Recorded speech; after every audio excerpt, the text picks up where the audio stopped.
আমার নাম সিরাজ, পেশায় মনোরোগ বিশেষজ্ঞ। 1983 সাল থেকে আমি আমেরিকাতে বসবাস করি। আমার প্রশ্নটা হচ্ছে, বাবার রেখে যাওয়া গচ্ছিত নগদ টাকার উপর ছেলের কোন অধিকার আছে কিনা সেই ব্যাপারে। বাবা মারা গেছেন, সেজন্য আমি দেশে এসেছি। বাবার মধ্যে বেশ নেতিবাচক একটা অস্বাভাবিকতা ছিল আমার স্ত্রী আর আমার উপর। আমার দুইজন বোন আছে।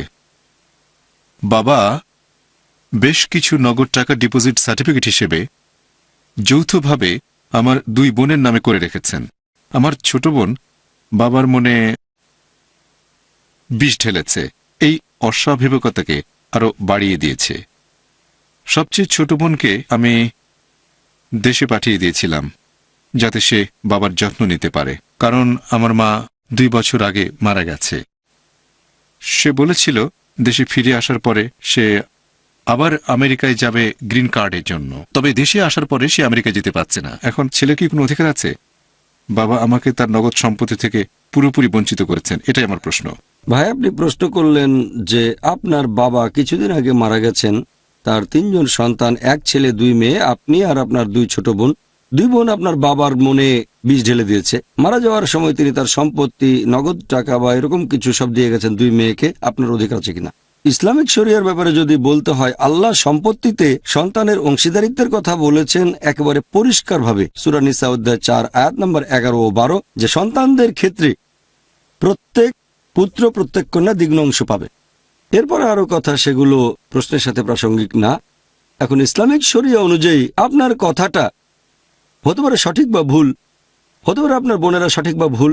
সন্তান ভালো হোক অথবা সে খারাপ হোক, ইসলামিক শরিয়া বলছে বাবা মারা গেলে 1 পুত্র পাবে 1 কন্যার দ্বিগুণ অংশ। এখানে সন্তান 2 মেয়ে আর 1 ছেলে, তাহলে সম্পত্তি সমান 4 ভাগ করতে হবে। প্রত্যেক মেয়ে পাবে 1টা করে অংশ আর ছেলে পাবে 2টো অংশ। সেই সন্তান হোক সে ভালো মুসলিম বা খারাপ মুসলিম, খারাপ মুসলিম বলে আসলে কিছু নেই যদি না সে ইসলাম ত্যাগ করে থাকে।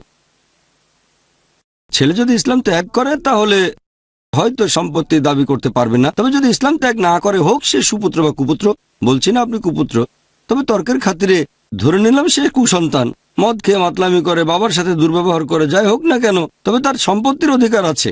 আল্লাহ বলেছেন এটা হচ্ছে সন্তানের অংশ, হোক সে ভালো বা খারাপ সন্তান। যদি সন্তান ভালোও হয়, তারপরে বাবা তাকে অন্য সন্তানের চেয়ে বেশি অংশ দিতে পারবে না। এটা নির্ধারিত করা আছে, কেউ বদলাতে পারবে না। আল্লাহ কোরআনে বলেছেন সূরা মাইদা অধ্যায় 5 আয়াত নাম্বার 106 থেকে 8 সাক্ষীদের ব্যাপারে।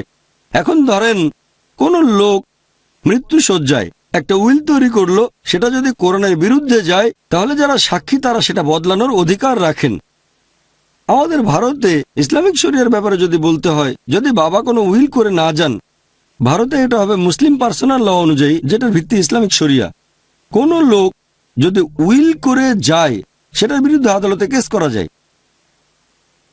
তবে যদি ইসলামিক দেশ হতো তাহলে আদালতেও যেতে হতো না, কারণ কথাটা একবারে পরিষ্কার, হোক সে ভালো ছেলে বা খারাপ ছেলে, হোক ভালো মেয়ে বা খারাপ মেয়ে, যে অংশটা তার প্রাপ্য সেটা তাকে দিতেই হবে। ইসলামিক আইন অনুযায়ী আমার মতে এই অংশটা অবশ্যই আপনার প্রাপ্য।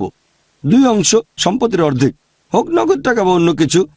মা জীবিত থাকলে একটা অংশ তিনিও পাবেন। তবে আপনি বললেন আপনার মাও মারা গেছেন আর অংশীদার নেই, তাহলে আপনি পাবেন অর্ধেক আর বোনেরা প্রত্যেকে 1/4। এখন ভারতে ধরেন আপনার বাবা একটা উইল করে গেছেন, ভারতেই বাস করেছেন, অন্য কোনো দেশে থাকলে সেই দেশের আইন অনুযায়ী সেটা হবে। শরিয়া অনুযায়ী আপনার পাওয়া উচিত। আদালতে মামলা করে বিষয়টা একটা নিষ্পত্তি করতে পারেন।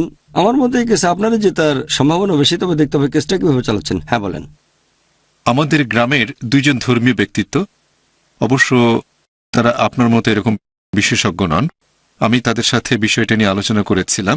দ্বিতীয় জন যার সাথে আমি কথা বলেছিলাম, ওনাকে আমার অবশ্য বেশ যুক্তিসম্পন্ন আর বুঝদার বলে মনে হয়েছে। তিনি বলেছিলেন যে এই সার্টিফিকেটগুলো যেহেতু আমার 2 বোনের নামে যৌথভাবে গচ্ছিত রয়েছে, তার মতে যেহেতু এই টাকাটা কাউকে আলাদা করে দেওয়া হয়নি, যৌথভাবে রাখা, তাই আপনিও যেটা বললেন যে আমার অধিকার আছে।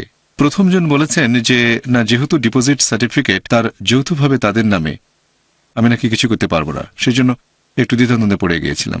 আপনার কথা শুনে বুঝতে পারছি আমি এখন আদালতে আপিল করতে পারবো।